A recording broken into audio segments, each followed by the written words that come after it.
Bom dia, obrigado por ter aceitado o convite de escolhas para esta entrevista e eu sou Alexandre Almeida e quero que isto seja tipo, como se fosse uma brincadeira, uma coisa descontraída. Não sei se vou ser capaz. Vai. Ahm, Poderia-nos dizer um pouco sobre o que é a CPCJ e o que a CPCJ faz? Não sei se vou ser capaz. Ah! Querias uma brincadeira. Força. Ah, A pergunta era: o que é a CPCJ e o que ela faz? a CPCJ, sigla. Pode ser a sigla primeiro: Comissão de Proteção de Crianças e Jovens. E o seu objetivo é promover os direitos infantis e eliminar e erradicar os maus tratos infantis que se vão verificando no território nacional. O que é que faz? Faz exatamente isto, enquadrada numa lei específica que nós temos em Portugal, que é o sistema, é a Lei número 147/99, de 1 de setembro, foi agora republicada em 2015, e onde estão as regras todas de como é que isto se efetiva na prática. E chama-se Sistema de Promoção e Proteção. Também. Há aqui uma série de um protocolo de atuação, uma forma de fazer as coisas, e depois por trás das ferramentas escritas existem pessoas, uma delas sou eu. E tu o que é que sabes da CPCJ? Ahá, então lá, pergunta que eu respondo. O que é que eu posso perguntar? Quando tu ouves falar da CPCJ, qual é o impacto que tem em ti? Eu geralmente acho que é pelos miúdos pelos jovens e crianças que sofrem abusos, violências domésticas, na rua mesmo, por adultos ou mesmo por colegas. Ok. Nós trabalhamos numa especialidade que é o perigo. E temos que saber o que é o perigo. O perigo pode ser aquilo que tu dizes. Ou são maus tratos, e aqui dentro temos um código muito específico de maus tratos físicos, de maus tratos emocionais, maus tratos, ou nós em Portugal distinguimos a parte do abuso sexual. Depois temos todo um comportamento numa outra linha, que é aquela que engloba os comportamentos de negligência, e negligência entenda-se que é uma necessidade que a criança ou que o jovem tem e que os pais, por sua opção, não prestam. Por exemplo, imagina que a criança necessita comer de 2 em 2 horas e os pais optativamente decidem que só lhe dão comida de 4 em 4 horas. E estas decisões dos adultos, quando não suprem as necessidades das crianças, são consideradas negligência. Temos as violências domésticas, que no Conselho de Vila Franca são graves. São graves no sentido em que é massivamente expressiva, que se traduzem depois também nos comportamentos que os jovens e que os garotos levam para a escola e que praticam entre si. Pronto. Lembrando-me agora de outras tipologias. As questões ligadas à escola, quando de alguma forma os alunos têm em causa o seu direito à educação, que são direitos consagrados em Portugal, também é considerada uma tipologia de perigo. E nós, quando ouvimos falar da Comissão, normalmente achamos sempre que é uma coisa má. Curiosamente, eu acho sempre que é uma coisa boa. Porque é mais uma oportunidade de nós fazermos aquela criança em concreto, ou aquele jovem em concreto, feliz, ter uma vida diferente. E aquela família também poder entender os direitos daquela criança de uma outra forma. Mudar basicamente a situação. Sim, eliminar o perigo e melhorar a vida daquela criança e daquela família. E quais é que são os desafios que atualmente passam e as medidas que tomam para esses desafios? A palavra medidas é difícil de nós entendermos em termos de comissão, porque as medidas, para nós, são medidas de promoção e proteção, que nós decidimos mediante cada criança e cada diagnóstico que aquela criança traz. Começando nos desafios, eu não fiz trabalho de casa para poder ser genuína nas respostas, os desafios são muito na natureza daquilo que está a chegar à comissão. As comunicações ou as sinalizações ou as referenciações, como se ouve muito falar no nosso circuito, são cada vez mais criativas, talvez até mais severas e mais graves. E isto é um desafio para nós, porque, imagina, há uma criança que está em perigo e alguém sinaliza aquela situação. Nós reunimos todas as segundas-feiras, nós em termos de comissão, de quem trabalha os processos das crianças, reunimos todas as segundas-feiras e analisamos o expediente. Quando esta sinalização está feita em função do perigo, é fácil tomarmos decisões. A instauração do processo, ou, por exemplo, dizer, olha, esta criança se calhar tem as suas necessidades garantidas através do projeto de escolhas e não precisa de uma comissão. E aí tomamos estas decisões. Quando ela é frágil na comunicação, nós temos muita dificuldade. E isto é um enorme desafio para nós, porque em cima da mesa temos vida de crianças e de jovens e temos que tomar decisões sem as conhecer. Depois, em relação às medidas, primeiro instauramos os processos. Depois de instaurados os processos, temos 6 meses para perceber como é que aquela criança efetivamente se encontra, qual é o perigo a que está sujeito. Imagina que entrou porque está em abandono escolar ou porque está em absentismo escolar. E quando nós fazemos a avaliação daquela criança, e as dimensões da sua vida são da escola, mas também são da saúde, também são do bairro, também são da família, também são de uma série de atividades onde ela está inserida, e temos que perceber onde ela está inserida, que matéria de perigo é que existe e se efetivamente estamos a falar de perigo. Se não estamos, lá está, arquivamos o processo e poderemos remeter aos projetos onde ela está integrada para estarem atentos, ou se existir matéria de perigo, vamos tomar uma medida. E as medidas têm uma ordem muito clara. Antes de responder à forma como elas estão organizadas, se tu vires uma criança numa situação familiar horrorosa, péssima, onde ela é vítima de violência doméstica, onde ela só tem a alimentação garantida através da escola, a primeira reação que se tem quando se pretende proteger, que tu sentes, é o quê? A CPCJ. Chamar a CPCJ, e que achas que medida é que a CPCJ deve tomar? De certa forma, ajudar a criança e os pais. Eu tive uma experiência disso na minha família, da parte do meu pai. Ok. Com uma prima minha, então... Mais ou menos conhece o sistema. A maior parte das pessoas diz sempre isto. Aquela criança deve ser retirada daquela família. Não. Obrigatoriamente, a nossa análise é sempre aquela criança, naquele contexto familiar, o que é que nós podemos reparar naquela dinâmica ou naquela vida. Só se isto não funcionar, e a primeira medida é de apoio junto dos pais, é que nós poderemos pensar numa outra que é junto de outro familiar. Se efetivamente não for possível encontrar nenhum familiar ou que as coisas encontrando o familiar não resultam, nós procuramos uma pessoa idónea. Alguém que não é da família biologicamente, mas que pode assegurar os cuidados daquela criança ou daquele jovem. Se tiver mais de 15 anos, poderá ter uma autonomia de vida, ou seja, como equipa, com um suporte económico sustentado, poderá ser trabalhada no seu dia-a-dia na comunidade. Só depois é que nós pensamos naquilo que nós chamamos de medidas de colocação, numa família de acolhimento, que agora tem havido uma enorme divulgação, ou numa casa de acolhimento, numa instituição. Mas quando nós vemos na comunicação social, a primeira coisa é assim, criança retirada à família. Não.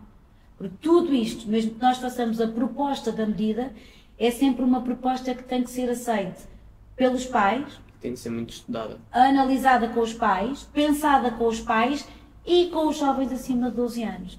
Imagina que era o teu caso concreto. Tu já terias que ter uma opinião sobre a tua condição de vida e uma proposta a fazer. E nós temos a obrigação de te ouvir.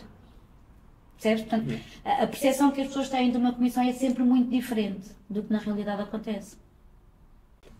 Como tinha dito, tinha falado tocado no nome de escolhas. Certo. O que pensa sobre os escolhas? Sobre o Recriarte, sobre a Casa do Povo? O que penso sobre as escolhas? Eu sou da primeira geração das escolhas, portanto tenho um carinho muito grande. Acho que faz diferença. Tenho alguma pena que às vezes não seja tão expressiva, mas faz diferença na vida de quem tem uma oportunidade de escolha. O que eu penso do Recriarte, acho que o grupo de jovens é extraordinário. O que eu penso da Casa do Povo é uma pergunta difícil de responder, porque também tenho um grande carinho pela Casa do Povo, pela sua criatividade e pelo investimento que faz em tudo a que se propõe.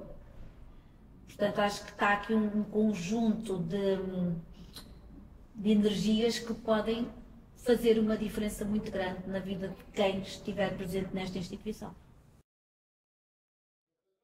pertenço aqui às escolhas, passo muito tempo aqui. Tenho aulas de bateria às vezes. No ano passado tive muito tempo também de bateria e guitarra. E agora às vezes venho aqui com os amigos para passar um pouco de tempo, estar com o Helder. Gostamos muito do Helder.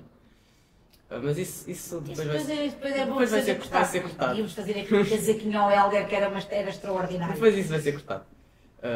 Eu sinto-me muito bem aqui. Eu quando venho aqui recebo sempre uma energia boa, de uma boa onda, de uma boa, não pode ser dizer uma boa vibe, porque de facto é aquela sensação de bem-estar. Vocês são muito simpáticos, recebem muito bem e são todos muito aceitam o adulto sem dificuldades e falamos em parte, não é? Não há aqui, que eu estava a dizer, tratamos tu, é porque efetivamente eu não me sinto frágil ou diferente de ti, eu sinto-me conectada com aquilo que estamos a conversar e é uma característica dos escolhas e é uma característica de quem está a trabalhar nas escolhas. E agora queria perguntar uma coisa mais pessoal. Quem é a Ana Luísa?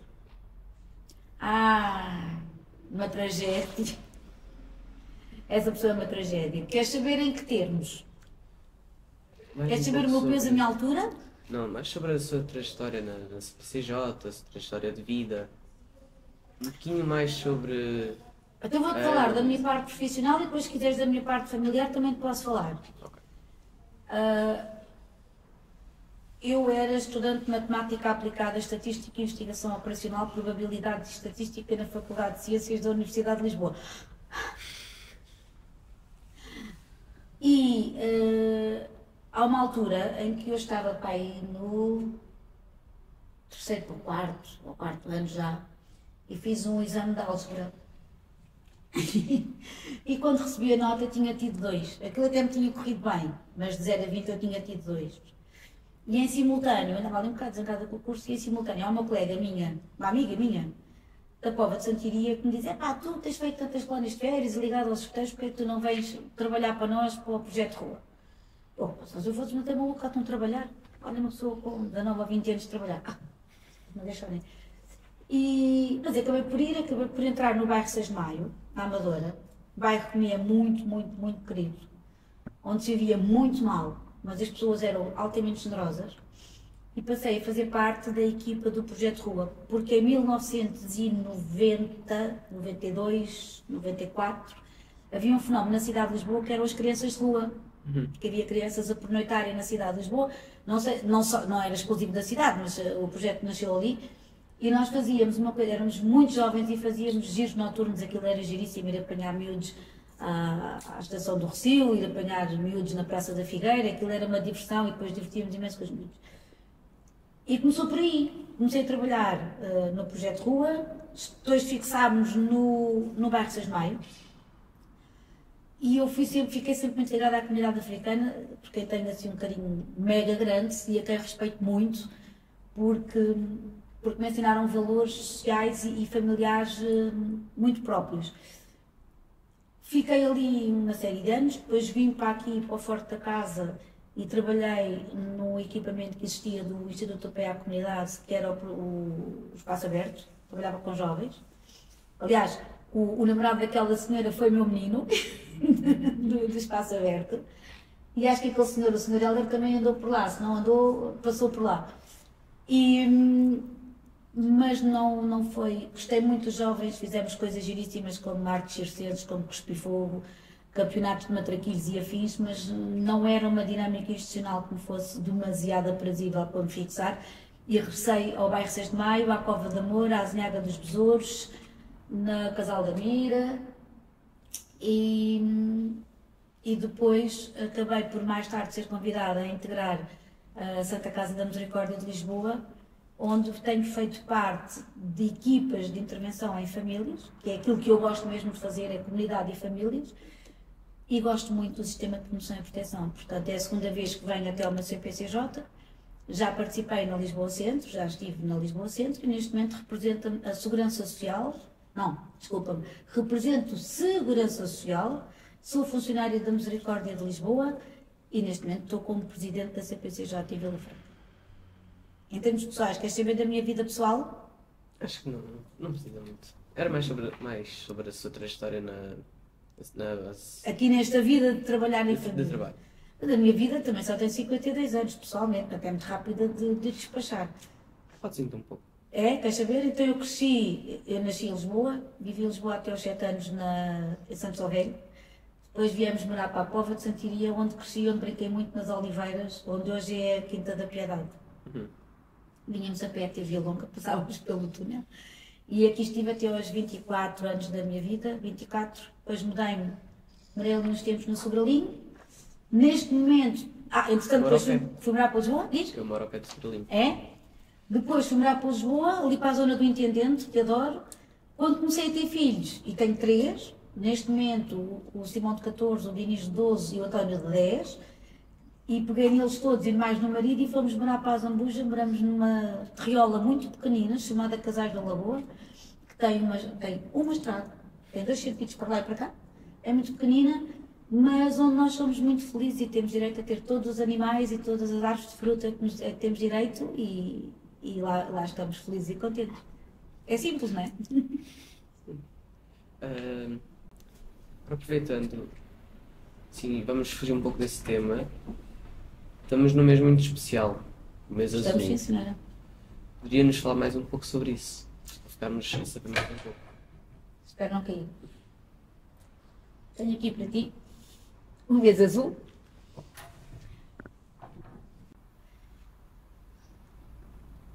Bom, mês de Abril é um dos calendários fixos das comissões e é promovido pela Comissão Nacional de Promoção dos Direitos e Proteção de Crianças e Jovens, que nos convida a celebrarmos este mês, o mês da prevenção dos maus-tratos infantis. A história é muito breve, é uma senhora americana que descobriu que os filhos eram vítimas de maus-tratos físicos graves, os filhos não, os netos, quando um dos netos faleceu. Ela, muito consternada com este resultado, não é?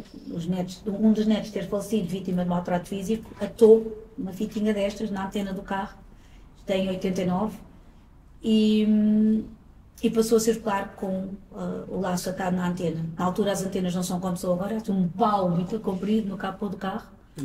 E quando lhe perguntavam o que era, ela ia justificando, e aquilo era a forma que ela tinha de nunca esquecer e de manifestar a sua indignação perante a comunidade. O que é certo é que, passado este tempo todo, nós continuamos a usar o laço azul, precisamente para alertar que o maltrato físico não é uma prática educativa adequada, que nós podemos tentar resolver enquanto adultos, podemos tentar resolver os problemas que temos com os nossos filhos de uma forma diferente que não, no meu caso, na minha altura, havia muita prática do cinto e muita prática do cabo elétrico, de se bater nas crianças, da colher de pau, quem nunca ouviu falar da colher de pau, e efetivamente isto são mudanças significativas na forma de educar, mas ainda persistem e é preciso que o mês de Abril alerte para que efetivamente há outras formas de educar.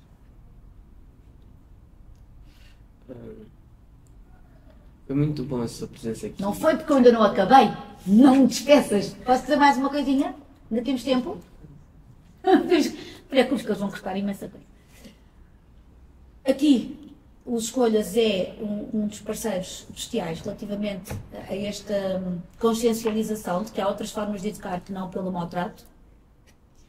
E tem sido aqui neste consórcio, no consórcio Escolhas, que nós temos conseguido, com os técnicos de Escolhas, com a junta de freguesia, com os parceiros que se vão colocando a trabalhar, temos tido ideias completamente atípicas. A proposta é: vamos eliminar os edifícios de azul, assim como nós estamos aqui todos azulinhos e fica tudo muito fofinho. Mas, por exemplo, a última ideia que surgiu, que eu achei extraordinária, é envolvermos o comércio. E então fazermos o convite aos comerciantes que têm montras para a rua poderem decorar as suas montras alusivas ao maltrato. Porque a forma que nós temos de levar a imagem aos adultos, que são pessoas que estão sempre a correr, sempre distraídas, mais focadas nas tarefas que têm para desenvolver do que para este tipo de reflexão, é uma forma também de chegar até eles. Quando eles pararem para ver o biquíni que vão usar este ano, também lá vão ver um laço azul e também vão lá ver uma imagem ou uma mensagem alusiva ao maltrato. E isto é uma forma de nós irmos suavemente passando esta reflexão que é tão necessária. E nós, efetivamente, se queremos ter um dia-a-dia confortável na escola, se nós queremos ter um dia-a-dia confortável dentro das nossas casas, temos que eliminar esta forma que nós fomos desenvolvendo de nos relacionar pela agressividade e pela violência. E eu acho que este mês de Abril abre-nos esta oportunidade de podermos parar e de pensar um bocadinho sobre isto. Não vamos mudar tudo de uma vez, mas se calhar vamos mudando um bocadinho. A senhora só atou uma fita na antena do carro. E hoje sentamos, não é? A falar sobre isso. E eu acho que é aí que é muito importante, é aceitarmos as coisas boas que estes resultados nos dão. Gostei muito de conhecer. Eu também. Obrigado por ter aceitado o convite do Recriarte. Eu venho cá sempre que vocês quiserem. Sempre. Muito bem? Muito obrigada.